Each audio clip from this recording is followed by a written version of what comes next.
হয়তো আক্রমণ আসবে, হয়তোবা মাদকের যে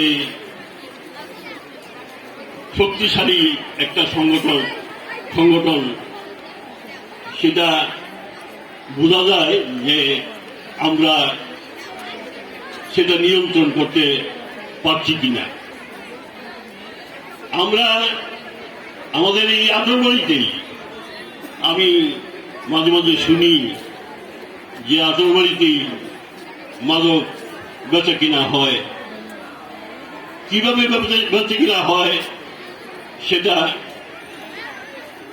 পুলিশ প্রশাসনও জানে এবং ইউনিয়ন প্রশাসকও জানে, আর আতরবাড়ির অনেকেই জানে, কিন্তু কেউ কিছু বলতে পারে না।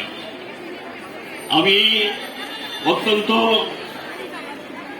দুঃখের সাথে ঘোষণা করছি যে এই বয়সে এসে মাদকের জন্য আজকের এই সম্মেলনের আয়োজন করতে হবে, এটা আমি কোনোদিনই আশা করিনি।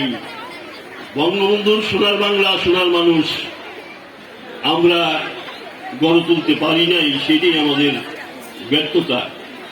কাজেই আমি আশা করব আগামী দিনে আমরা যেন এই দেশটাকে মাদক মুক্ত করে, সন্ত্রাস মুক্ত করে, আবার 9 মাস যেমন যুদ্ধ করে দেশ স্বাধীন করেছিলাম, আমরা আবার মাদকের বিরুদ্ধে যুদ্ধ ঘোষণা করব, সন্ত্রাসের বিরুদ্ধে যুদ্ধ ঘোষণা করব। এটা কি তোমাদের রাজি আছো? তোমরা যারা ছাত্রছাত্রী আছো এখানে উপস্থিত, সবাই আমার সাথে এক বাক্যে বলো, মাদক মুক্ত দেশ গড়ব, এবং সোনার বাংলা গড়ব। জাতির জনক বঙ্গবন্ধুর শেখ মুজিবুর রহমানের স্বপ্ন বাস্তবায়িত করব। এই প্রত্যাশা তোমাদের কাছে ব্যক্ত করে আমি আর আমার বক্তব্য দীর্ঘায়িত করছি না। সবাইকে আমার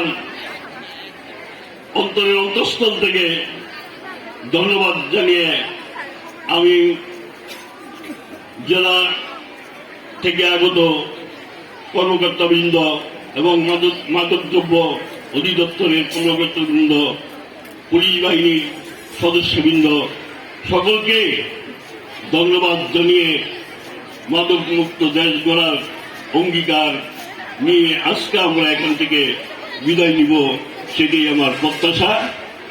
এই বলেই আমার বক্তব্য শেষ করছি।